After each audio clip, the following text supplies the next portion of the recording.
Hello,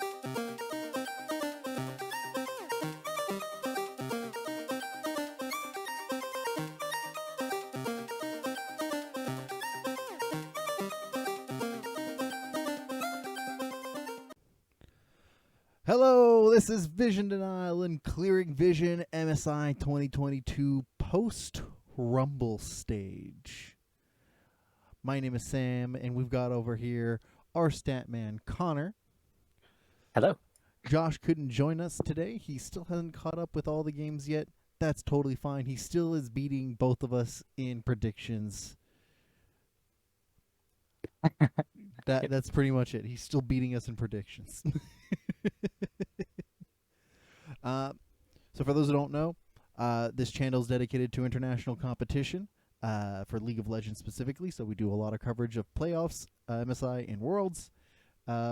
I specifically go through all of the different playoff games, do a brief synopsis, and Connor over here is our stat man extraordinaire, finding trends where sometimes I miss them.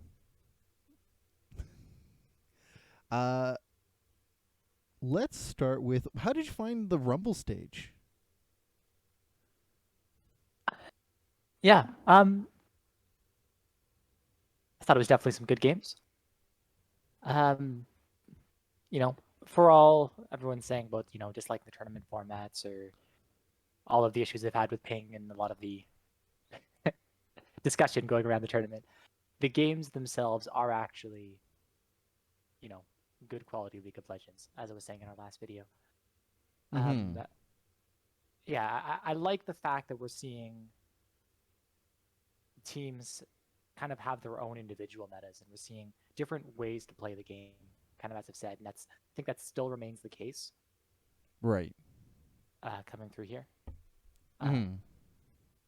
Where it's not just like, hey, this is the best way to play, or if one team is crazy ahead and like for sure the best, it's like, well, their way of playing is obviously the best. It's like we've seen some weaknesses in everyone. Of course, yeah. Right? So I think that just makes the tournament and the game overall that much more interesting, because it's, hey, you can't say, if we did have somebody go 10-0, for example, right, we might say, like you predict the T1-2, we might then say, okay, T1's playstyle must logically be the best. Yeah, of course. Yeah. Right? That's where we would track that. Some of the results and stuff are interesting because it shows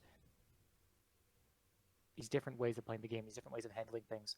I made a note, and it's jumping ahead a bit, but I think it's really interesting, and something I've been watching and really paying attention to now is that all of the teams, especially the top four going through, have entirely different approaches to vision and ward in entirely different patterns and in entirely different positions even, which is really interesting, because you would think something as like, as a support being like, oh, here is the proper ward, here is standard warding, and just, if you're a pro player, you should just know basic warding, but it's really not the case.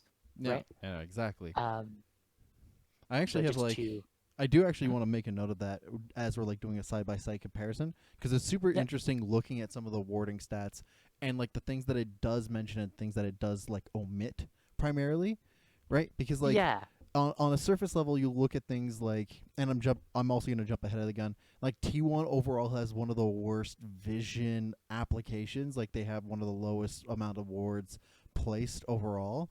But what it doesn't include specifically is the ways in which they like apply vision denial specifically, in the way that like they use the fog of war and information on a game per game basis. And so like it's really interesting to look at the ways in which a bunch of teams will navigate through things. Like RNG has one of the best warding stats across the board, but it feels like they're not playing with a lot of information. They're just playing autopilot. Yeah, it's really different how even the pacing and the momentum is based around the vision and how they react to that, right? So like we've said before, just to go through it quickly, EG have really good Baron stats, and they get the most gold done with their Barons. Oh yeah. That's true. Okay, but why is that? We look back at it, they don't set up vision before doing their Baron pushes. They just siege and place these shallow wards that are barely in front of their position. So it's, if they detect a flank, it'll be fairly fairly late, right? They don't go deep through the jungle and control an entire quadrant or anything like other teams do. They just start pushing multiple lanes and don't necessarily always watch their back. So we've seen situations like, I think it was back in the previous stage, when G2 pulled off the Broken Blade's Camille flank. It's because if that was RNG, they would have warded that out. However, they wouldn't have been pushing to the towers as quickly, so they wouldn't have done as much damage to the towers and to the base. Yep. So you have that trade-off there, right?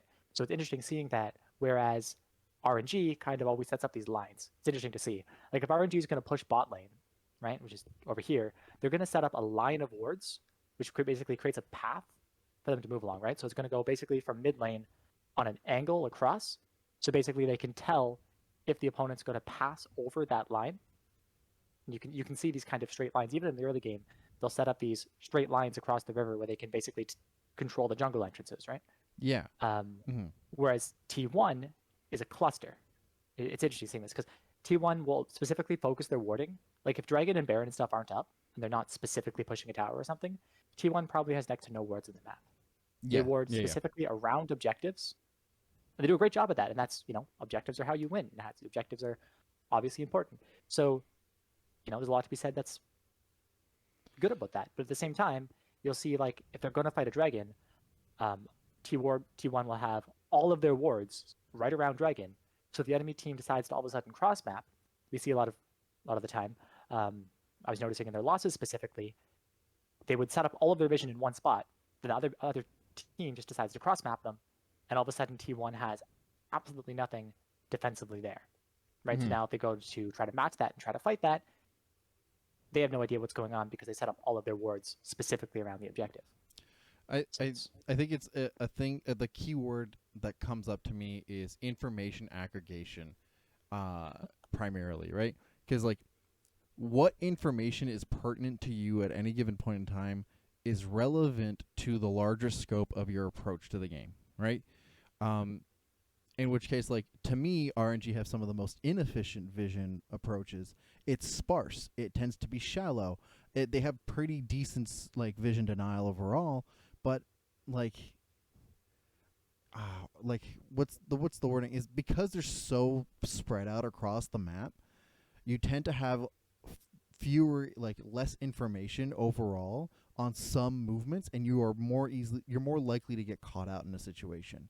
As opposed to like with G2, their early game vision is but the second they actually start getting the ball rolling and they have like full control of like the push and momentum, you now realize that they've gotten a much more efficient routing of like where their wards are, because the amount of because like you mentioned, they have this favor of like doing the line thing, but when they're doing the line, for G2 specifically, when they're doing that line where you can see the pass, the number of wards it takes to do the entire river versus the number of wards it takes to do just like between two jungle quadrants past the second tier is significantly less area, and so they have a lot more advantages of covering way more information that's being aggregated at that point.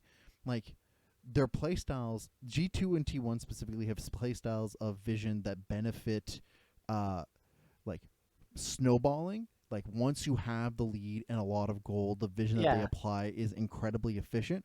While as for RNG and Evil Geniuses have vision application that benefits long-term, slow, methodical thought process, right? Things that like economical uses of vision and expected approaches to how your opponent is going to play, right? That's why like you mentioned, Evil Geniuses will try to like only place certain flank wards that are important. They don't place too much because otherwise they're setting too much vision and they're not as efficient towards the neutrals.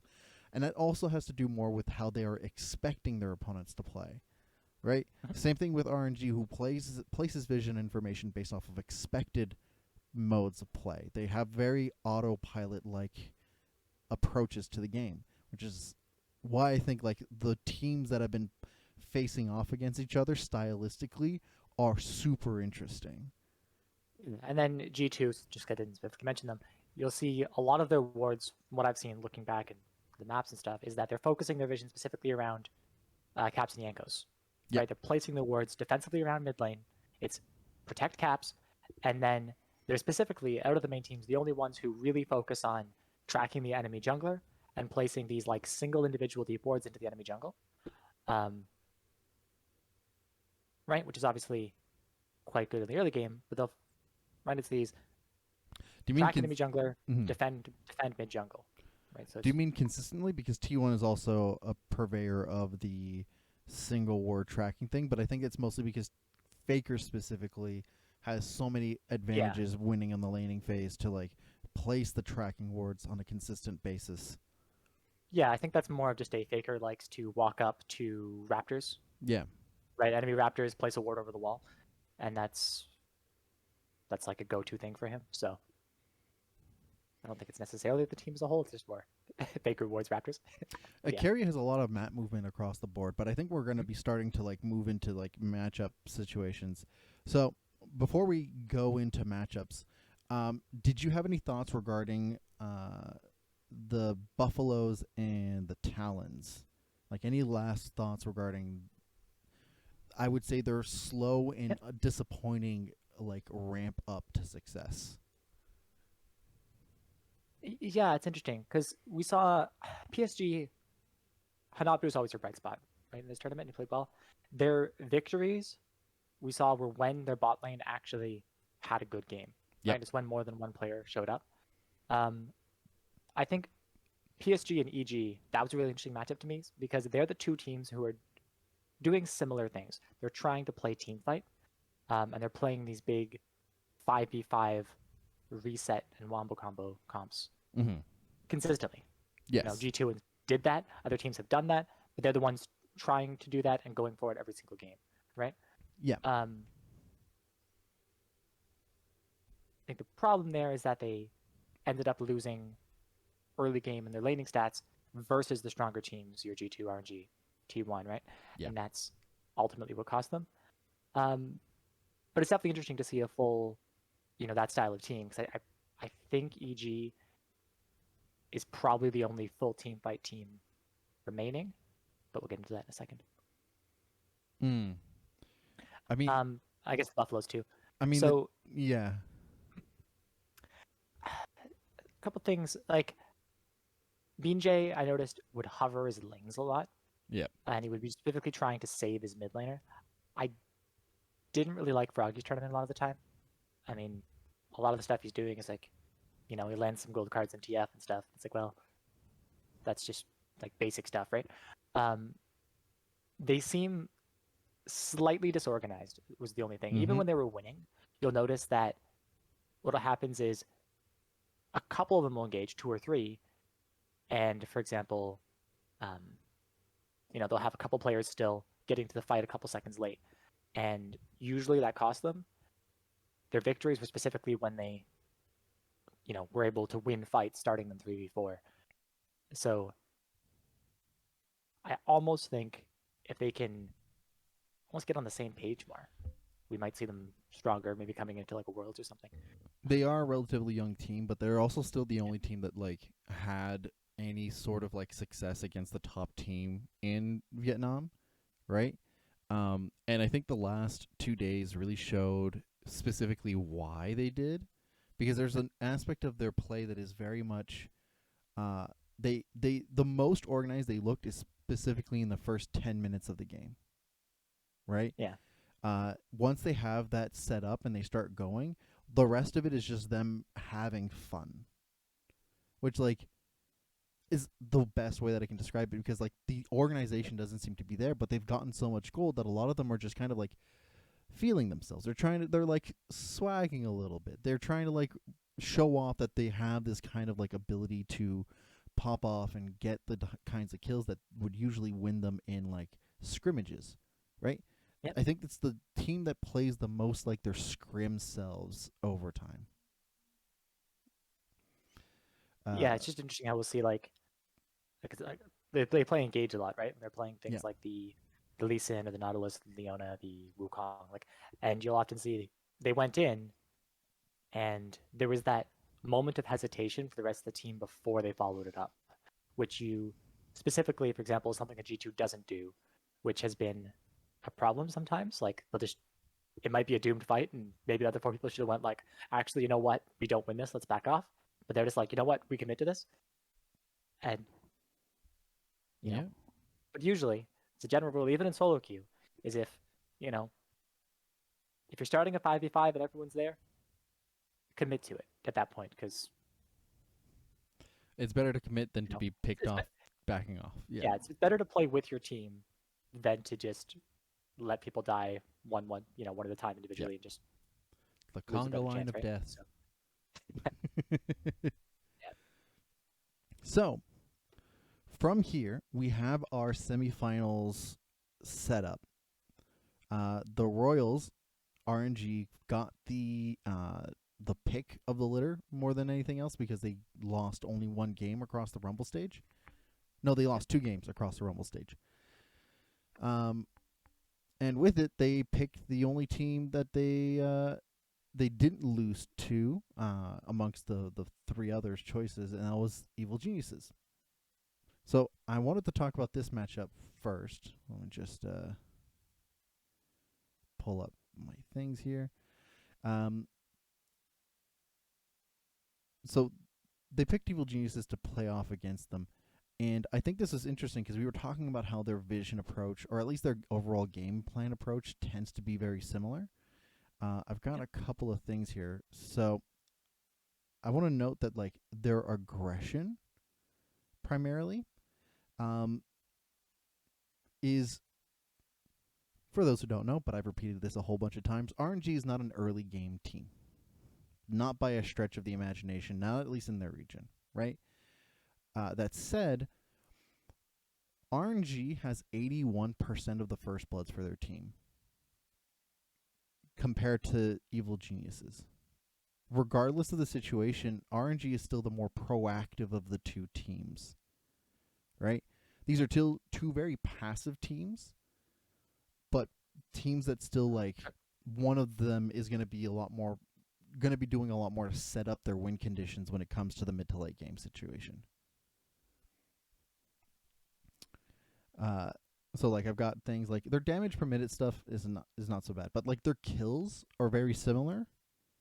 Like their kills per game, their deaths per game, their overall KDA between the 2 teams are very similar, but they're both very team fight oriented teams when push comes to shove, and they're both like mid to late game neutral based teams.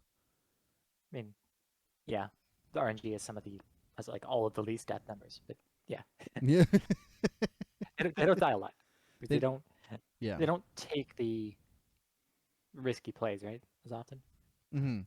The difference, like, I think it's like a difference of like the slow nature in which RNG play, right? I think they have one of the longest average games per minute of the tournament. They'll have situations where like they are so far ahead of the game, like they're 11k, 13k ahead. They'll get 2 inhibitors, and instead of posturing to end the game when they're 5v4, they'll back off, reset, and set up for another dragon.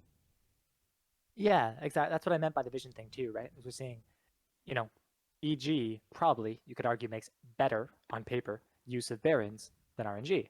It's because RNG doesn't take these risks. They're not going to push a lane without controlling that jungle quadrant first, and that takes time to do, right? So they're going to pause, they're going to set up, they're going to make sure they're safe, they're going to sweep out or flank wards, they're going to take the extra steps, right?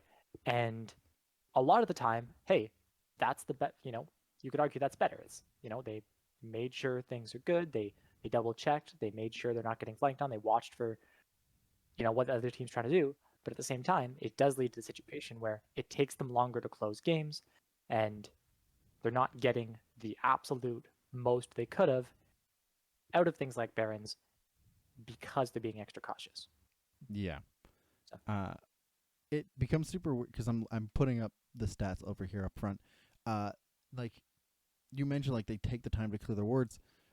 It's also become a detriment a little bit from the way that Evil Geniuses apply. Like they are much more efficient at closing out the game, but because of it, they tend to have a lot less information that's been acknowledged, like aggregated from the situation. Like the wards cleared for Royals are 52% approximately, whilst for Evil Geniuses 45%. For like, sure, that sounds nebulous and whatever, but like the difference between 45% of all the wards that have been placed are cleared and 52% means that you're more aware of the kind of information that your opponent has as well. right? That's a huge margin of difference, especially since a lot of the teams that came in that had like the strongest control of macro and vision play usually sit above 50% when they're clearing out things for like the amount of information that they gather. While it's like Evil Geniuses is still sitting very far below 50% in terms of like how much vision they're applying. Because there's not a whole lot of difference in terms of how much vision both teams are applying, right? The vision score per team is like 7.7 for the Royals and 7.1 for Evil Geniuses. Not that huge of a difference. Yeah. Looking at the vision score stuff between the two, not that huge. But the time invested by the Royals for clearing vision and information does contribute to like how slow they are, but also contributes to the amount of information. Yeah, and the difference between those numbers, like it doesn't sound like that big of a difference, 7.1, 7.7. That's remember, both teams are playing the same game, right? They're playing with the same resources. The supports have an item that has 3 wards on it, right? You can buy 2 control wards. Like these are just set rules, right? So when everyone's playing the same game with the exact same number of wards, or the potential for the same number of wards, the differences mean more, right? Oh yeah, because they're more efficient with the same resources. yeah. Right. So some of that you can argue is okay. They're more ahead. They have more gold to afford more control wards, these sorts of things. But even then, it's still like across the board marginally better, right? Exactly. And I think that's the thing that's more important is that like Evil Geniuses aren't a team that hasn't shown huge swathing leads against a lot of these other teams, right? They had huge leads against T1, huge leads against G2. They've had huge leads against almost every other team other than the Royals. And so exactly as you mentioned, you have the same tools and resources. The minor differences still being below every point, not so great in the long term. Equivalently, however, in terms of like vision, neutrals or like the objectives themselves, uh, is super interesting to look at because we talk about how they're like Evil Geniuses is the most efficient users of the Baron, right? And that's the only stat they have more often. Like they have more Barons per game than the Royals do. Every other stat, they give up a lot of neutrals just for a stake advantage in getting gold. Like, have you noticed that? Like, you'll see the early game and they'll give up like 2 to 3 Drakes and like 2 Heralds. They'll give up a lot of neutrals just for the sake of a better position for like turrets, maybe a free kill, and that's for the games that they win in. It's interesting though because I think all 4 of these teams, for the most part, don't prioritize early dragons. Mm-hmm. They really don't. We had teams that did in the tournament, but it's not these 4. Nope, it isn't. Which raises the interesting question, just on that is not prioritizing dragons and preferring heralds and tower plates and such early potentially the better way to play the game at the moment? Possibly. I mean, I've got a whole other video thing that I'm working on that would probably answer that question. But I think the thing that's the most important is that regardless of the fact that like there's a more of a focus towards turret platings and heralds and everything, I want you to like at 15 minutes the Royals have 1 Drake on average. They're usually the ones getting the first Drake. They still have some priority, whilst like Evil Genius is like 0.5. The difference in Drakes is that Royals have 3 on average per game. Evil Geniuses have 2. The number of heralds per game, the Royals still win on this, or like still have like nearly 2 on average. Right? They have 1.38 on average, while as like the Evil Geniuses have 0.9. It is a stark amount that they give up a lot more neutrals. Even if both teams prioritize more heralds and plates and everything else, Evil Geniuses go out of their way to give up Drakes and giving up heralds. Even if there's like a larger priority for them, why are they like, why give it up? There's like so I don't think much that's there. necessarily a product of just their play style as much as just their gold leads in the game states, right? Mm-hmm. If EG had a lot more closer games or games where they were potentially behind in gold, there's a lot more games, especially when there are only 16 games to look from, right? If that much more often they aren't in a advantageous position versus the positions RNG finds themselves or puts themselves in, Yep. they're more likely to give up dragons, right? So it's not necessarily that they choose to. It's just Right. that the game state, because of the advantages the top three teams in particular have had versus them, right? Yeah. I think this becomes like a huge issue for Evil Genius in terms of like if this has become such a problem where they have to give up a lot of neutrals because they're so frequently behind early, regardless of which of the three teams they're up against. I think G2 is the only team that they haven't had such a huge issue with in terms of that, and they still manage to frequently lose on that particular front, right? Yes.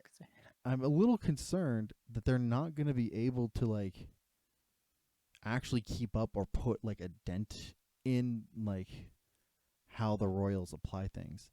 Like, so I'll give like a difference because you mentioned like the gold difference and everything, of like how far, like why they would give up so many neutrals, like how much gold difference there is between the two of them, the map advantage and everything else. How big of a difference do you think the gold difference at 15 minutes is for these two teams? Like how stark of a difference do you think it is? Imagine it's pretty big. I'm gonna not look at the numbers myself. um,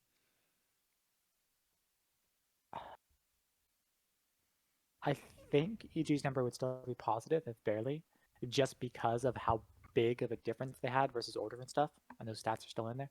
Yep. But I imagine I know RNG's previously was the highest number, 2,500.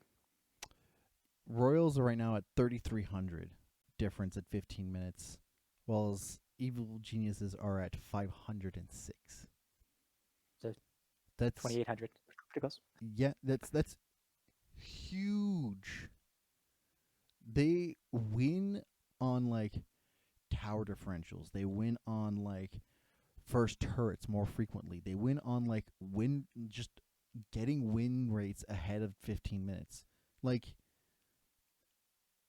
bar for bar, it is hard for me stat wise, playstyle wise, overall approach to like the vision, neutral objectives, and everything like that.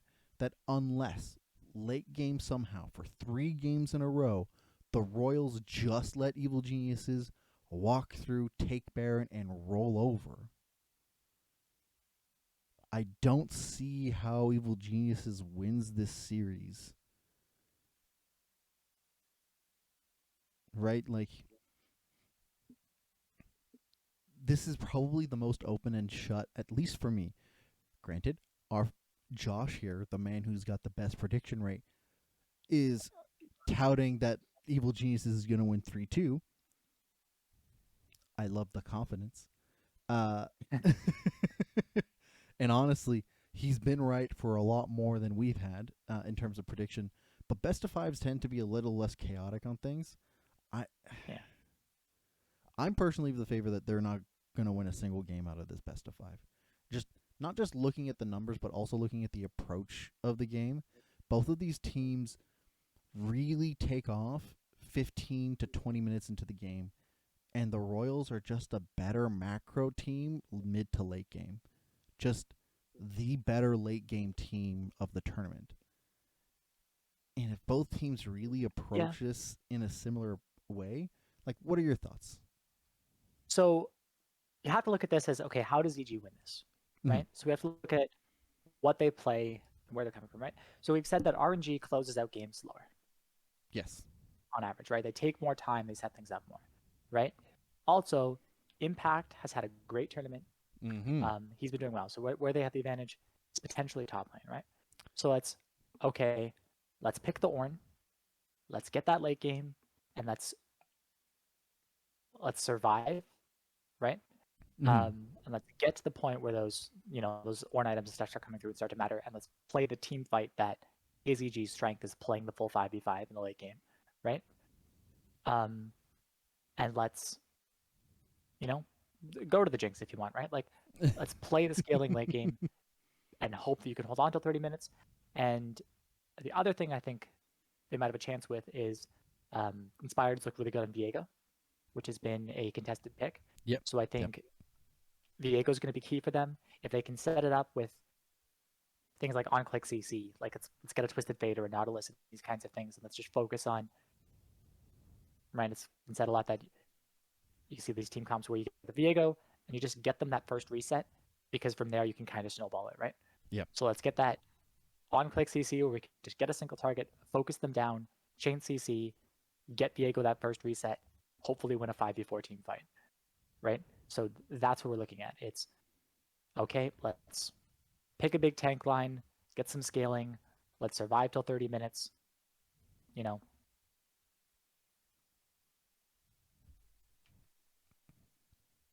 Yeah.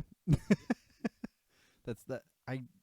You need a lot of these things To to just work out. go. Yeah, exactly. It's Right? like there's I'm like saying this is going to happen. It's if you're EG, this is what you try to do, right? yeah. It's how do you see yourself winning this game, right? Um, It's and one of those. that's It's super hard to really look at the situation. Granted, I was super pessimist about Evil Geniuses, yeah. in terms of like how they're gonna do in the semifinals. You still think that they're gonna get a game? They're gonna at least get I one do because I game. think this is possible. I think specifically, there's a couple champions to look for.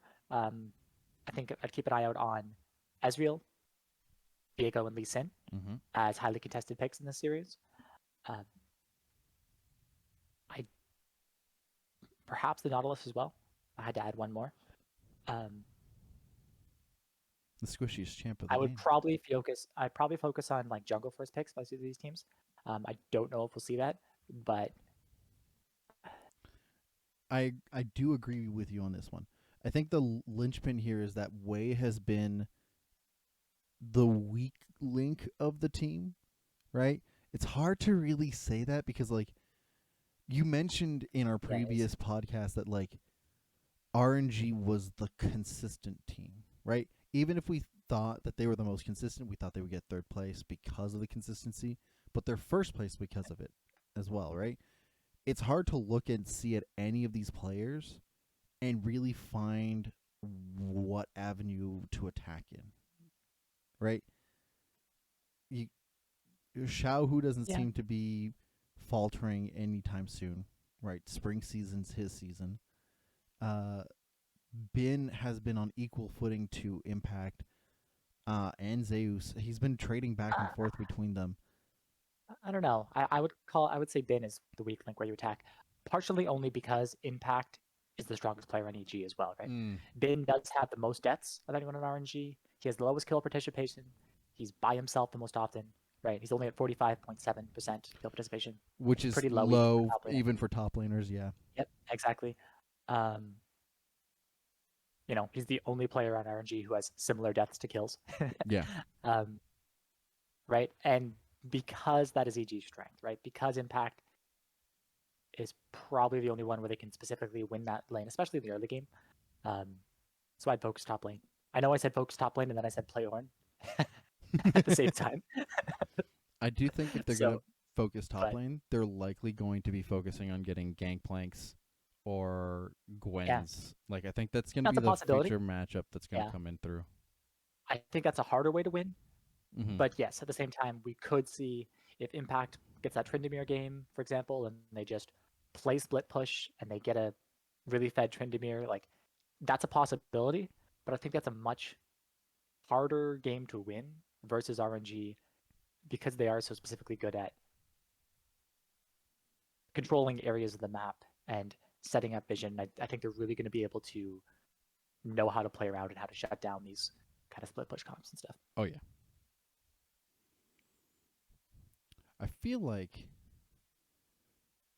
this is a good jumping off point to talk about our next matchup in this particular series here, who are hotly contested as the premier worldwide. What is it called again? It's like this is the rivalry between like every region. Europe and Korea are the go-to rivalries because of these two teams. I tend to disagree a little bit, but it's hard to really like look at these matchups over here and be like, "Oh yes, they've got definitely some beef with each other. Friendly beef. It's still a game, but they definitely have some beef with each other." And yet, for sure. Last year and such. we got our T1 versus G2, and I think they are the bloodiest teams also across the board from it. In the same equal, like, stylistic matchups that are like slow team versus slow team, this is our fast team versus fast team. Go, go, go. Get a lead. Push the lead. Yeah, I suppose. You're very unconvinced. What are your thoughts? I don't know. I mean, RNG still has the best, like the most kills out of anyone, which is funny because the way they do play safer. But I think it's partially just because they've stomped a lot of games and such, especially early on. I agree. I think it's one of those things because, like, recently speaking, both of these teams have reeled back a lot of their aggression. I think both of them have realized that the win streaking that they've gotten has been a larger detriment, it seems, to some of the mistakes that were previously unpunished and have been more frequently punished as it was, right? They both have like equivalent stats across the board in terms of like their aggression. They have like similar deaths per game, similar kills per game, the same kind of first blood rate. There's stylistically speaking, these are very similar teams on paper. Yep.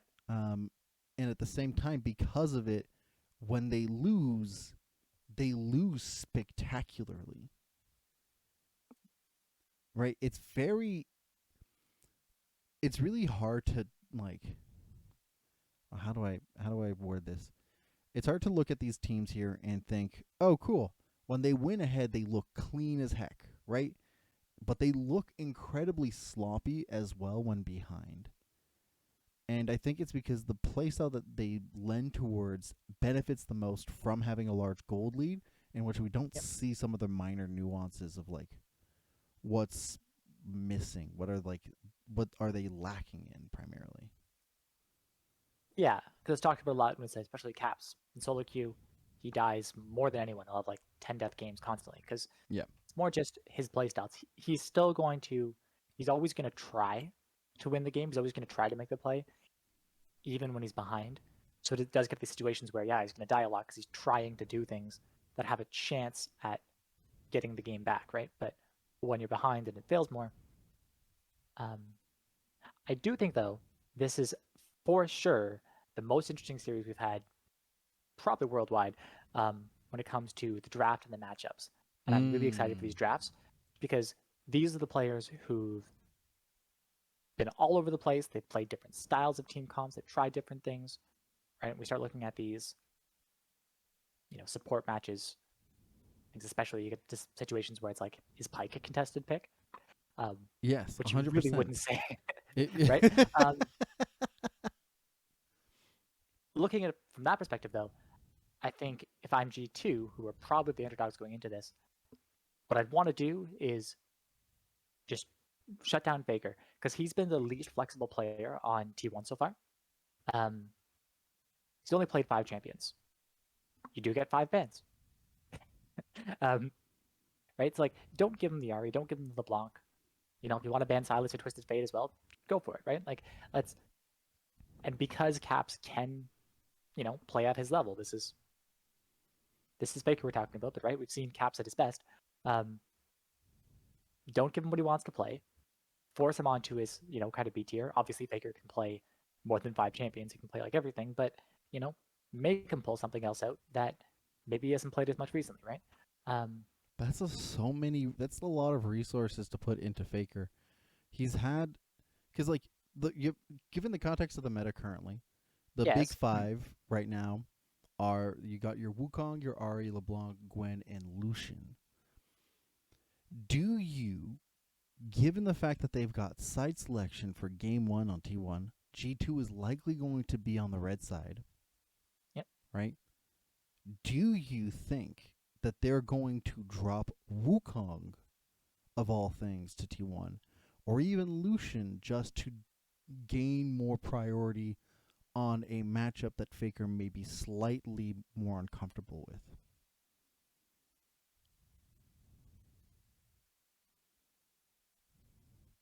This is still the two most flexible teams, but it's also still a meta where Lucian and Ahri have 100% like presence, Mhm. and Yeah. Wukong is a 92% presence.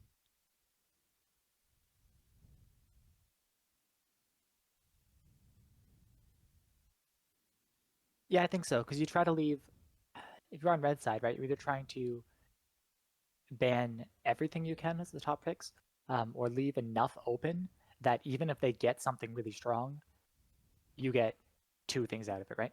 So Mm. if you're going to ban the mid laners, if you're going to ban the Ari LeBlanc, let's say TF, right? You're leaving a situation where you got Lucian, Gwen, and Wukong all open, right? So then you come into, okay, we got Lucian, Gwen, Wukong. You pick one, we get two, right? Yeah. So Here's the question then. Flackid, and I put vision stats on the front while we were talking this, but like I'll get to the vision later. yep. But do you think Flackid, given his performance, Flackid has been to me the least impressive of all the marksmen out of the top four teams here. Um, Really? he's been the least like. I think he's been the most underwhelming one at least. Um, Okay. My but counterpoint is just get him off Callista. But yeah, get, you take um, out the Callista games, yeah. he's been great. um, Stop playing Callista. stop playing easy, so easy. But do you think he would be able to perform on the Lucian? Yeah, I expect so. I mean, Lucian's been a meta champion for a long time, right? Like I think if you're a professional AD carry, you can play Lucian, kind of in the same way that mid laners should, for the most part, always be able to play like your Syndras and your Orianas and these kind of things, right? Like it's in junglers on Lee Sin. It's right one of the most played champions overall. Um, Right. yeah, I really don't think they're going to have a hard time playing Lucian, and it is the kind of thing that um, he can play, right? Like if we're saying that, you know, don't give him the Callista, don't give him the, you know, kind of more supportive utility AD carries, get him on that hyper carry, right? Um, or at least the main, damage dealing style champion, right? Like Yeah. as you'd still call Ezreal. Uh, so Uh, so I did mention that I put the vision score stuff up front. Something jumps out to me that's super interesting. okay, T1 has similar vision stats to Evil Geniuses in terms of how efficient they play. Wards cleared percentage is like 45.9, it's like 46%, while as for G2, it's 52%, right? And it speaks to a similar kind of attitude. Like, T1 is definitely the most efficient team of all of the teams. When they win games, they win games on average very quickly. Um, but they also play with like little information that's been collected, right? They have like 7.5 versus an 8.2 vision score per minute. Uh, yep, the wards placed per minute are slightly higher, right? They place a little bit more wards, but they don't clear as much, right? It's in the same vein, like you mentioned earlier that the way that they place warding is like clusters. They'll place a lot of them really quickly for the area that they're going to be covering, and then that's it. They won't have enough information from anywhere else on the map, and so when there's a cross play, they're left dead in the water. And I think this speaks to, and chime in terms of this. I think this particular vision style speaks to a weird choice in terms of their macro movement. T1, I think, is the most efficient early game macro team, but they also make weird decisions in terms of their map movement that G2 outclasses most of the other teams in the top 4. I think G2 have like the cleanest map movements across the board, and it's reflected a lot into their vision score.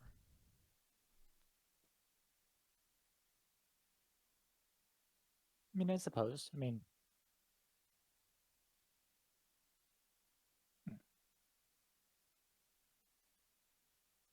you almost have to break that up further, right? Because it's like RNG probably has the best overall team movements, right? Like they don't get caught out alone. They don't, go warding without vision. They don't without people with them. Backup. Yeah, so they have the most stable positioning, whereas T1 has the most, like, as we'd say, the outplay potential, right? It's their ability to pull off these teleport plays and triple dash RE plays and these kinds of things, right? Like that's what they're known for, right? It's they turn things around. They're able to. Yeah, but as we discussed last week, is that good positioning that you were able to pull that off, or is that bad positioning because it took you 4 dashes to do so? But I suppose if you have it works, right? So yeah, that's true. I think to that point, I don't think T1 will actually start being. I think T1 is starting to be more reserved regarding that situation.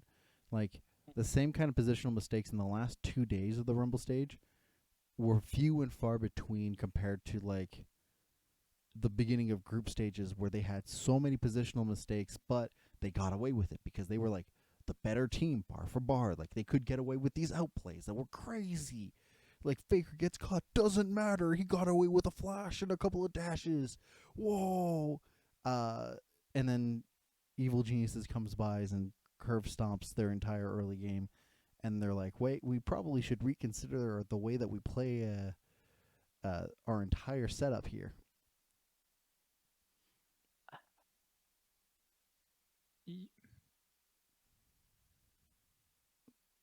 I don't know if Wukong's specifically a problem though. I think if you pick, like the best counter to him is Talia, which I don't think is going to happen because the buffs weren't until this patch. Later on, interesting. But for this patch, I think if you play the Nidalee or Lee Sin, you're fine.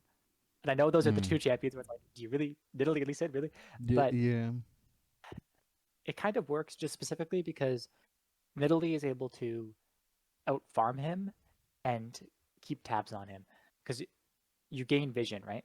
Right. Nidalee when they're marked. So where Wukong is strongest is like that invisibility, that clone, the ability to, jump on you out of nowhere or disappear, and these kinds of plays. Whereas Nidalee can just go, no, you're marked. I know what's going on. I can jump to you. Right? So it specifically counters what Wukong's best at.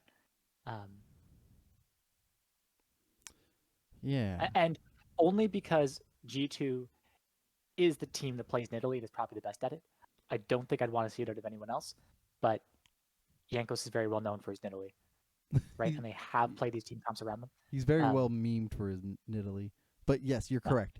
You're correct. I agree with you. If there was a team, and I don't want to see Nidalee, please don't pick Nidalee. I don't want to see a single Nidalee game. Not a single one. Ban Wukong every game. Don't play Nidalee. But if there was a team to do it, G2 would probably be the best one for it. They've shown a really good knack of how to apply the kind of vision that you need for Nidalee to work. My issue with it primarily has to do with like I don't think I've seen them consistently be very strong at ballooning leads. Like, do you want to believe it or not? Okay, hilariously speaking, right? The goal difference between these two teams is almost identical. Right?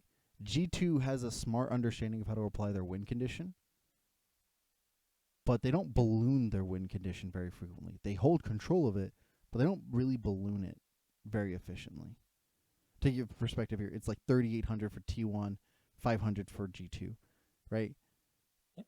That's incredibly similar. And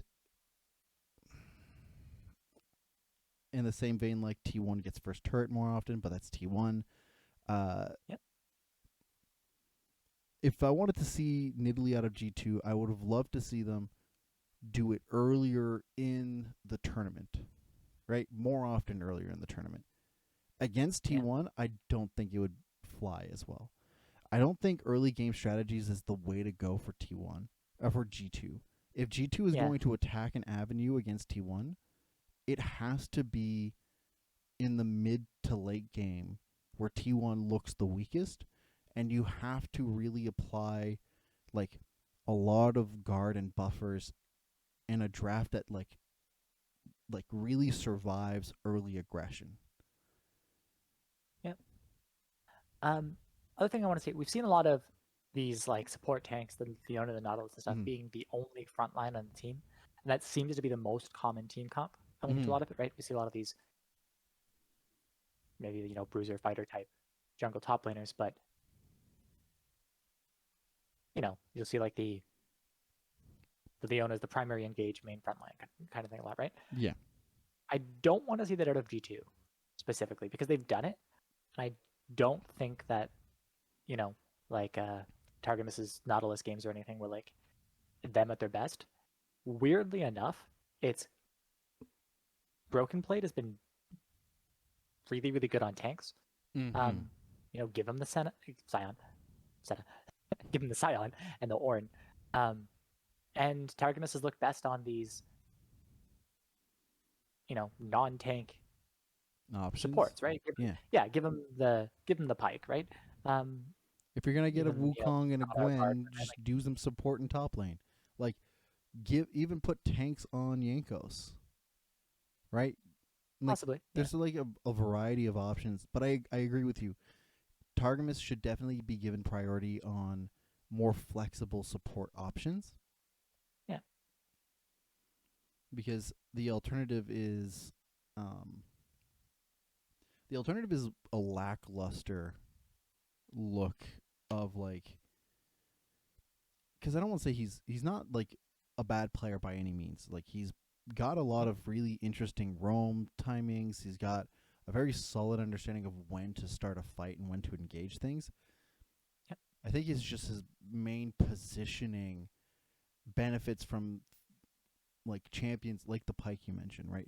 It benefits from aggressive, high movement, outplay potentials. Which is Kyria to a T. And then here we go. So, Which is why this is like part of the interesting aspect of this matchup is that we're looking at like mirrors of each of like two teams here, right? We've got superstar mid laners who have like questionable moments in terms of their gameplay, but of like a historic set behind them. Yeah. You got Faker hitting stopwatch for probably no reason. I don't know. It happens. It's fine. We got like aggressive supports that look their best on non-traditional setups. You've got ADCs that, when not put on cleanups, look really good. And you've got like really highly mechanical young top laners with like a chip on their shoulder. No, that's true. Because we've had questions about, both ADCs recently. Like MUC had a couple questionable games. Blockhead's Callistic games in particular were a little questionable. Yeah, we really are seeing very similar. But I think at the same time, you need to, stepping aside for a second, the fact that G2 looks like T1 maybe, a year or two behind in their development on this kind of thing. Or like, you know what I mean? It's like baby T1, which I think doesn't bode well for their chances necessarily. And they are, probably the underdogs going in. But at the same time, the fact that they have these comparisons is, says a lot about how well they've been playing it.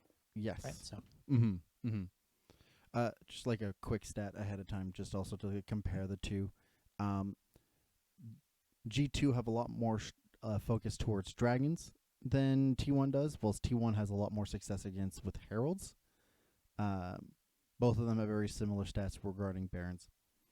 I don't think either of these teams really care about Baron unless it's to guarantee them the win. Nor do I ever want to see T1 try to attempt. Are you looking at me? Can you see one? Yep. I don't want to. I don't want you to ever make a direct Baron play. The fuck? How the fuck do you mess this up so consistently? Like, this is so baffling. Like, they are. How do you become a team that's so synonymous of grabbing Baron at 20 minutes and ending games, and become now a team that's so synonymous with throwing games at Baron at 20 minutes? Dignitas. It's the, no. I think that's it, right? We've seen of, especially out of T1, is this, hey, whereas RNG is saying, we don't know if we can win this. This is risky. Maybe it's a 70-30 for us, but let's not take the 70-30. Let's wait until we can probably get an even better likelihood down the road, right? T1 says, hey, this might even be a 50-50, but we believe that we are better than you to a certain extent, right? Yeah. Not saying but they'll take things going, hey, we're better players, so we can just win this because we can out team fight you, right? And we like we talked about with the Vision, they set up Vision around a particular place, and they said, okay, we're ready, let's set this up, right? So with these Baron plays, that's their Vision control the entire area, so everything, that's within probably 1,200 units, using league measurement terms, right? A Baron is fully warded. Yep. Every single bush surrounding it is warded. That's what we see, right? And they say, okay, we're going to take a fight in this area, and no matter what direction they just try to flee to or anything, we have the immediate vision setups. We know what's going on there. We're confident in our ability, our micro plays and our mechanics, so we can take this, right? And the difference there is that, we've seen some teams able to match them at this, right? Like, we've seen, G2 and RNG and stuff be able to match them on a mechanical level. Not always, but most of the time, right? Which is enough to... At least when it comes to, like, the mid to late game. Because, like, early in, I think there's been a large priority and focus on the fact that T1 has been so good and so consistent early game. And has managed to, like, find these small micro advantages everywhere.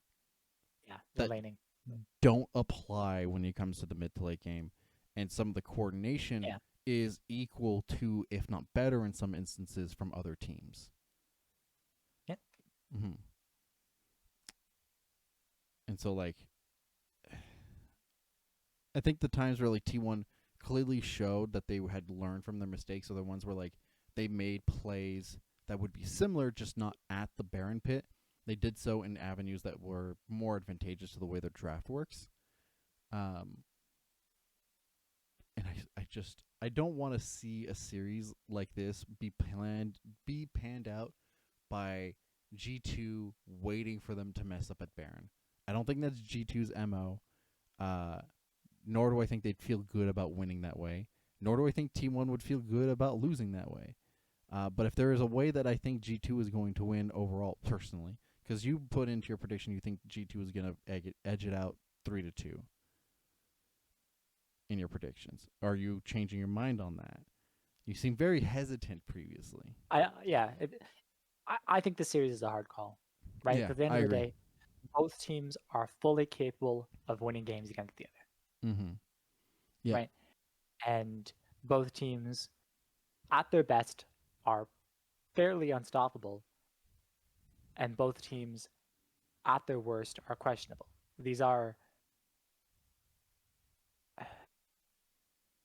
teams with highs and lows. Yeah. Whereas where you can say RNG is a lot more consistent, you know what you expect out of them. Yep. Right?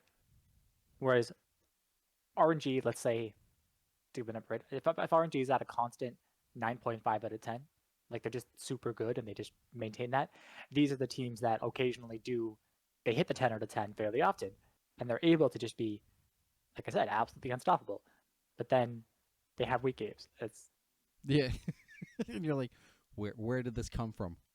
Where right? did you go? It makes it hard because, as we've talked about, right? Like, caps. Does he show up? Again, yeah. Like, what the fuck? At his best, he is insane. At his worst, he loses you the game. And that's the thing. So it makes predictions like... It's super difficult. Yeah. So I think, honestly, if you have any prediction, if you have it a 3-0 one way, if you have it a 3-0 the other way, you can make arguments for it. Yeah. That's the problem. I don't think it's gonna happen 3-0. But I can understand why people would make an argument for either case. I don't think that if anything, people who are making 3-1 predictions are probably the ones that are expecting some of the weird. I think this is going to be a reverse sweep. If it's going to go 3-2, it's going to be a reverse sweep. If it's 3-0, it's just 3-0. If it's 3-1, I will be baffled because these two teams run on momentum. Yep. Right? It's either they're going to win the whole thing or they're going to win on a reverse sweep. And I'm of the favor that G2 is going to get the first 2 games and T1 is going to get the last 3. At least that's how I see it, because I don't see how any of these two teams don't win off of momentum alone. Okay. For what it's worth, Jankos did play 1 game with Italy back previously. Yes, he did. Had a 9.5 KDA and 450 gold per minute, which was like the highest of the game. Was playing against Order, wasn't he? Believe so, yeah. Yeah. I do remember that game. But you said you would have liked to see them play it earlier. They did. They did. They did play it earlier. Oh man. Yeah, I don't like Italy as a champion. I used to play it, just because I've learned how valuable CC is, right? And how much easier it is to win games when you have somebody stun locked. It's just kind of how things work. You have to work. You have to work so much harder to win games when you don't have CC, right? Like if you're winning on Zed, you have to outplay someone. Well, if you're winning on Diana, you just wait for your ult timings, and then they get pushed in, and then it helps everybody else set up. Fair. And that's why you see like the Twisted Fate and stuff is so good, because just like, nope, I'm gonna have a rapid fire cannon, and I can just stun you to set up for my team from stupid far away. There's nothing you can do about that, right? So yep, exactly. Italy's always been like a, but hey, as LS likes to say, if you hit every spear, Italy's the best champion in the game.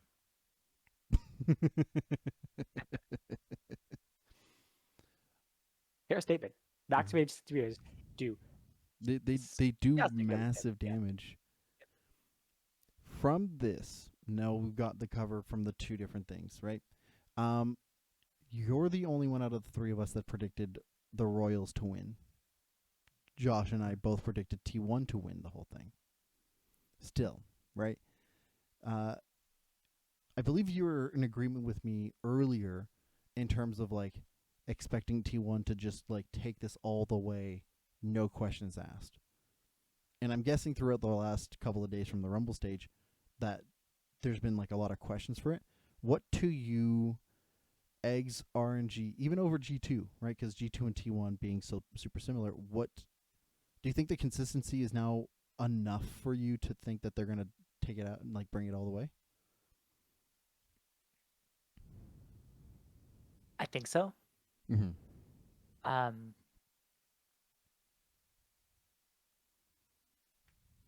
Yeah, and that's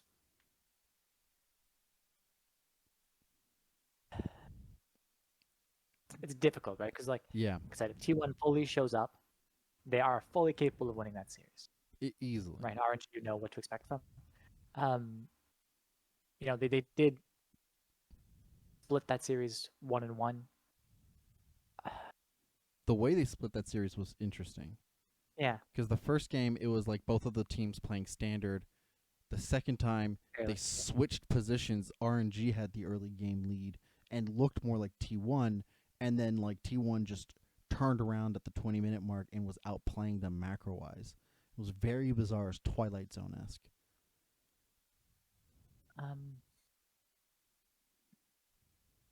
Yeah, true. I mean, I think it was mostly just owner got a bunch of resets on Diego and these kinds of things.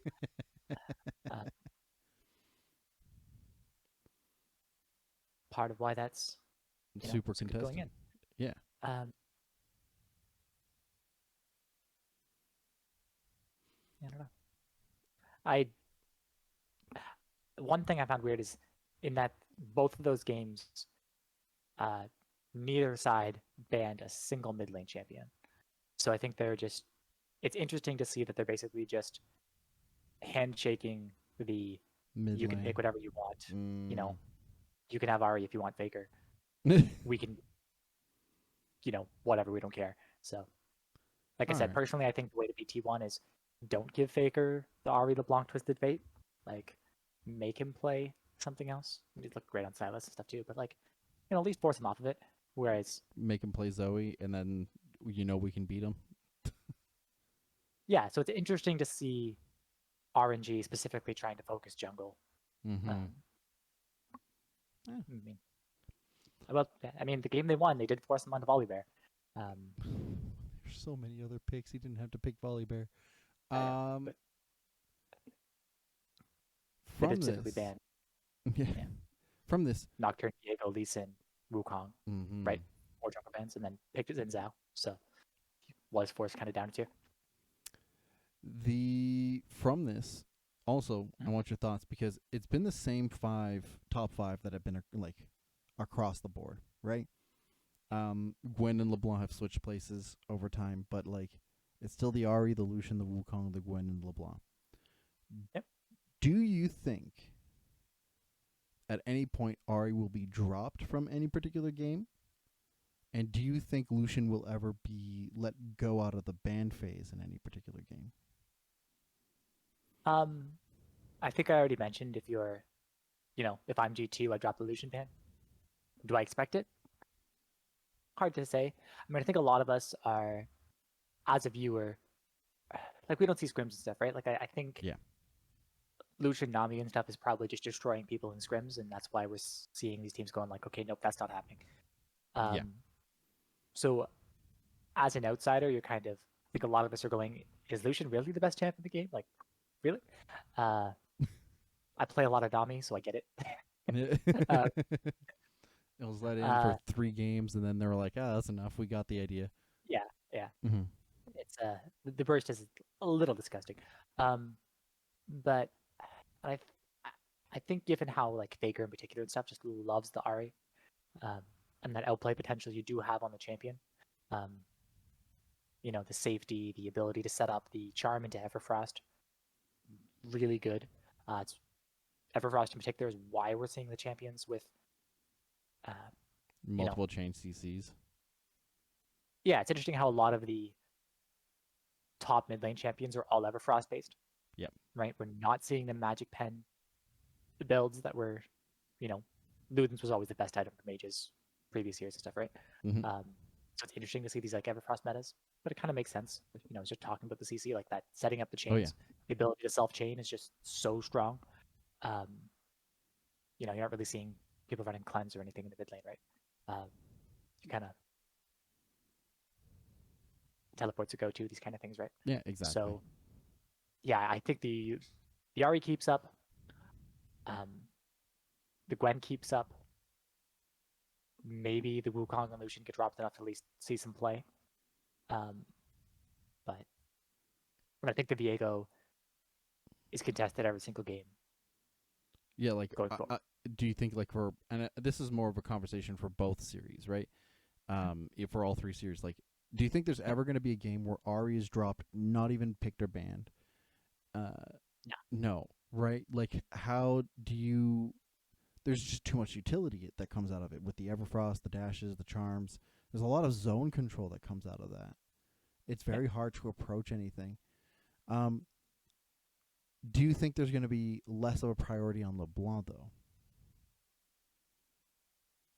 Its counterpart. Yeah. A little more difficult. I think you do have other options in the mid lane, right? We've seen G2 is willing to, go to the Anivia, and we've seen the Silas and Twisted Fate. Like there are other options in the mid lane. There has been. I don't have it open, but I think it looks like 27 mid lane champions pick. Like it's the second most behind top lane, right? There's a lot of other options. So, but I think what that comes down to is a lot of the times these other options come out once that is banned. Yes.